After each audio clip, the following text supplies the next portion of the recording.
Last time we met, we played. No, it was a long time ago. It seemed like, but we played Rutgers. They were a tough team, Big Ten team, physical team. I thought that was the first time we gave up some uncharacteristic big plays. We didn't keep the ball in front of us. We started off good. I thought Tanner was on his way to his best game, and he unfortunately got knocked out of the game, replaced by Devin Powell and Nick Montana. I thought those guys did good job in spurts. Saying a limited amount of practice we had. Sherman Beatty played another good game. So far this week, Tanner hadn't played very much in practice. He did a little bit today early on in practice. Nick and Devin taking about 50-50 of the reps. Both of those guys will be ready and equipped to play against UConn. UConn is a team, another conference opponent. I think they're a big team. They rush the football well. Defensively, they're big and they're physical, and they're a good football team. Any questions? Can you get around? The quarterback situation, obviously, Tanner went out in the last game. How have you been preparing the last week and a half? Tanner hadn't done much thus far, but the one thing we've done, we practiced Nick and Devin, and we're going to, whoever's best and ready for us to win, if it's Tanner, if it's Devin, if it's Nick, either one of those guys. I feel comfortable and confident in all three of them. They've all won games for us in the past, and we had a week off, and those guys took the majority of the snaps. So either of those guys, I feel good about. Is there a day you need Tanner to be cleared so that you can at least clear the day of the game? No, I need to see him do something Wednesday or Thursday, I guess, by those 2 days. If I see him do enough, then it'll be fine. If not, we'll just go with the other guys. A guy like Nick, he's a guy who's looking for a chance to prove himself again. Last season, his arm clearly wasn't there. He talked about kind of his mindset. Does he have some fire? Absolutely. He's a veteran leader. He has his leadership qualities. He gets us in and out of plays very, very well. I think his arm's better. I think he took some hits early on last year, and his arm's doing well. I think he's doing fine. I think I don't know if I think all those guys have something to prove. Our whole team has, we got something to prove. We haven't been playing very well, and I think if he's the guy, he's going to play well. I think if Devin's the guy, he's going to play well. These guys had good, they practice him very, very well.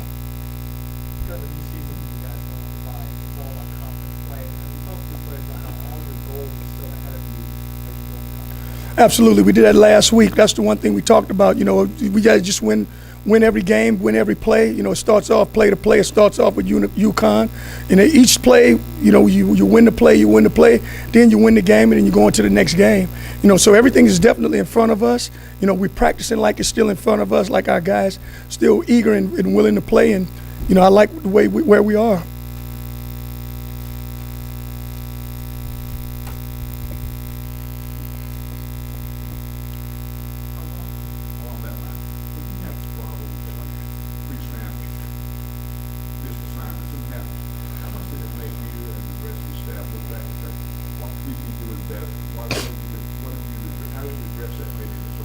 The open date didn't come at a better time. I think one of the things were communications on defense. Defensively, we hadn't been communicating as much as we had liked to, and we begin to do some stuff, communicate. We talking about who's doing all the talking. It's just going to be, it's going to be Sam, it's going to be Monroe, or it's going to be my little midget Marley. Those three guys will be the guys who are doing the majority to communicate, and then, and also, just getting the calls in on time, getting them in good enough, quick enough. I think offensively we've communicated pretty good, and especially in the run game. I think we did a good job. I think the pass game we've, had some stuff confusing too. Some of our young players and even our older players, but I think we're going to be fine these upcoming weeks. How much of your red zone problems that's ranked 123rd nationally in red zone? How much of that is kicking, and how much of that is struggling once you're inside the turnovers? Do they affect each other? Absolutely, it's a combination of all. Some part of the red zone problem is, if you don't have a long snapper, a couple of those games we didn't have our long snapper, so you're not going to take some field goals in the red zone. We go for it on 4th down. If we don't get it, it looks bad, but sometimes that's how you got to play the game. You risk, once you see a ball snapped into the end zone, it's just hard to sometimes say, hey, look, we just got to be careful. We got to get a little bit further down. We've missed some very, very chip shot to win the toss game. We missed a chippy. So you're just a little bit nervous about sometimes sending those guys on with that operation. Your number one long snapper's hurt, so it's a combination of both. I've had to make some decisions to put some of those guys in the bad positions, but I think once everything clears up, our snapping problem I think is getting a lot better, and I think we'll be fine. He had not practiced yet this week, so if he doesn't go by tomorrow, I would say no. How much defense is changing up coverages inside the red zone? Tanner Brew and do a couple of, A couple times they do it. It's a few. It's stuff that, later on I would say later on in the year, Tanner will definitely recognize. I think sometimes he presses, and instead of just read, sometimes the coverage doesn't matter. You just got to read your keys and read your progression. If you do that, I think you'll be fine. And, sometimes he gets, like I said earlier, gets a little greedy, but I think he's learning and just sitting this week, going back through all the games, I think he's learned some valuable lessons. Zachary Harris, is there any word on him? Yeah, he's out. He's out for the year. He had a season-ending knee surgery. When was it? Maybe last Wednesday. Okay, and then, that leaves a little hole at linebacker. Do you expect to kind of use that nickel package more? Are you happy with Nixon there? Yeah, I like where Nixon is. He's been a guy that's doing a lot at linebacker at nickel. You also, you're shifting Edward Williams around a little bit. You got Marbley, who today he was out with pink eye. So, hopefully by tomorrow he's back. You have Eric Thomas. You got enough guys. You got Matt Bailey in there. So we'll have enough guys to supplant what Zachary did. But Zachary was coming on. The one thing about a freshman, he's one of those freshmen that had a great game. You look at the film, you say, wow, this kid really got it against Rutgers. He had some tackles, he had some nice plays, had some coverage stuff, and then all of a sudden, he's down now.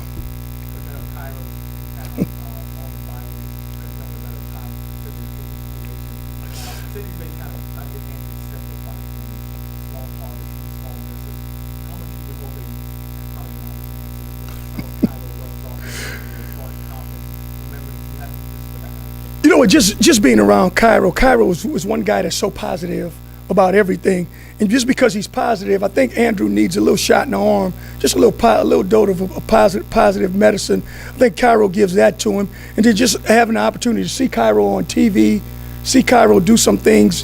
Cairo was kicking the ball real well. Cairo had his struggles early on in the year, and I don't think anything mechanically is wrong with Andrew. I think the youth, being around Cairo, just talking to him, the youthful stuff will come out, and Cairo kind of just point out some of his stuff that he went through as a youngster, because Cairo had some big misses early on in his career, and I think he'll get better just being around Cairo these next couple of days.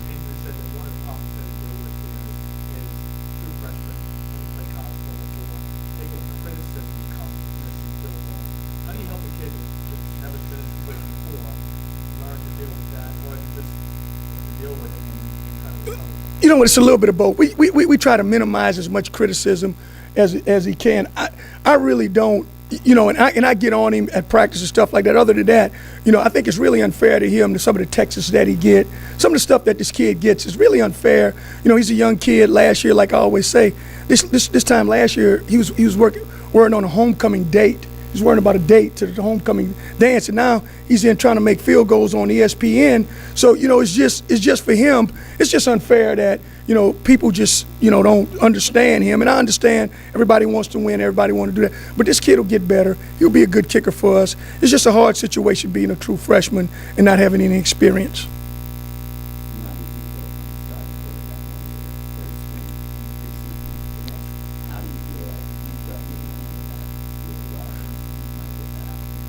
I thought Nick was awesome. And I don't know if he was, you consider third string, yeah, maybe. It was just you look at it, we had to open the competition up. He competed, he played well. Sometimes it was a little bit inconsistent, just like Devin was. I thought Tanner was the most consistent guy, so we went with Tanner. We had the stats, we did all that. And then, Devin did some things that, he was in a backup role. We looked at him from a year ago. He was a backup, so we knew he could handle that role. And so Nick was in and just getting minimal reps. Thought Nick's attitude had been great. He's been helping Tanner. He's been helping Devin. He's been a perfect teammate. He's done a fantastic job. Usually by a week, it's time to relax, get kind of recharged and everything. Can you talk about how it probably wasn't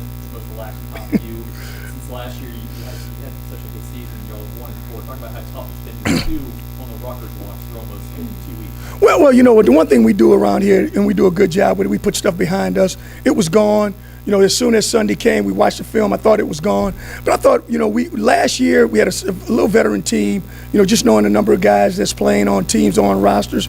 We have 5 guys, 2 on practice squad, 3 on active rosters. So we had some leadership. We had some guys that knew how to win. Some guys at the program. Now I'm frustrated for losing, but not as bad because these things are fixable. You know, you look at the kids, you know, the offside, the penalties that we getting is fixable. You look at it, so we put up a graphic, how many young kids, how many old kids. A lot of young kids are making some mistakes, some youthful mistakes. You know, we had a thing today that was just it was the silliest question in the world. We talked about a dummy kill and don't be the dummy. Well, a freshman didn't know that meant we faking the kill. You can't be the dummy. He said, well, what does don't be the dummy mean? It means that don't worry about the kill, forget about the kill. You know, just going to, you stay with the first play, in other words. So these kids really don't know, but they just got an opportunity to play, and they're playing with a lot of fire and a lot of vigor, and they're eager to learn. I was happy for the bye week, and we needed it. But you know, I'm not as bad as I probably would have been if I was 1-4 last year this time. Coach, knowing what you have in the future after this, Central Florida, and then after that, you've got Cincinnati. How critical is it this week to get back in the win column? You know, and I think we got to get in the win column. It's very, very critical. Here's the one thing that I'd like to see us do. You know, win or lose, I want to see us play well. I want to see us have our swagger back. I want to see us having some fun. I want to see us go out there with a lot of energy, because I felt the last couple games, you know, just being on the road, going to those places, I thought our energy, it wasn't where it should be. I want to just see us go out and play well. And if we play well, the wins and the losses will take care of themselves. Scout UConn's offense for us. You know, they're a team that isn't a high producing point wise. You know, statistically, they're not paper monsters in such the imagination. You know, they use all these quarterbacks for a variety of reasons. You know, talk about what you see when you look at the film and what you see the challenges are. Well, our biggest challenge is, I think, offensive. They're big up front. They're big in their physical team. They get 2 big backs. They got this one little speed guy. This guy's a scat back. He can fly. You know, our biggest challenge is we can't let them just pound us in a submission. If we do that, we can stop them from running it. Try to turn these guys into one-dimensional. And don't let this little kid get our big play like he did the last game. I mean, this guy's, he can fly. He's a very, very fast guy. And just hold him and contain him. If we can do that offensively, I think we could help ourselves out, and we may be able to pull this one off. You were talking about the mistakes, and they're always going to happen. But again, how much do y'all look at yourself as a staff? How much responsibility is that for the staff to eliminate those, but having so many to begin with must make you wonder a little bit. Well, we look at ourselves as it's us. You know, it's our record, it's our staff, it's our job. We look at ourselves totally that the mistakes, and we just got to figure out ways to get these young kids in better positions, you know, not to make these mistakes. And to say they're going to happen, they will happen, but you don't want them happening to the other team. You don't want them happening to your team. So, you know, we've simplified, we've done some stuff simpler, and we made mistakes with that. We've done some stuff more advanced, and we made mistakes with that. So we just got to find a happy medium, and you know, we take full responsibility for it. We never saying that it's the kids' fault. I mean, it's the kids that do it, but it's on us, and we getting it corrected. Coach, you have up and down games, big hit against Rutgers, and what are you guys doing to coach him up to continue to get better? You know, I think Lorenzo's a good player for us. It could be a great player. He's been playing great up until, you know, early this year. I think Lorenzo began to press a little bit, and he began to try to come underneath routes and try to take some chances that he really doesn't have to take. He's too good of a player. So if he trusts his technique, I think Lionel Washington's done a fabulous job with him. Just trust his technique, does what we ask him to do, he'll be fine again, you know, but he just can't take those chances. Just play football, and I'm telling you, the big play is going to come to him. They will, because he's a good player. Not a lot of sample size. I just think you play a lot better at home. You control the Southeast is pretty tight. Now that team is pretty even. And is that characteristic of the Absolutely. You know, that's the one thing. You know, you're comfortable when you're at home. You're very, very comfortable. And these kids are, and again, it's no fault of theirs that they're just young, and so they're more comfortable. They know where the lockers are. They know what to do. They don't get big-eyed. You know, a couple of those places. You know, you walk in the stadium, they're looking around like, you know, they've never been in a football stadium before.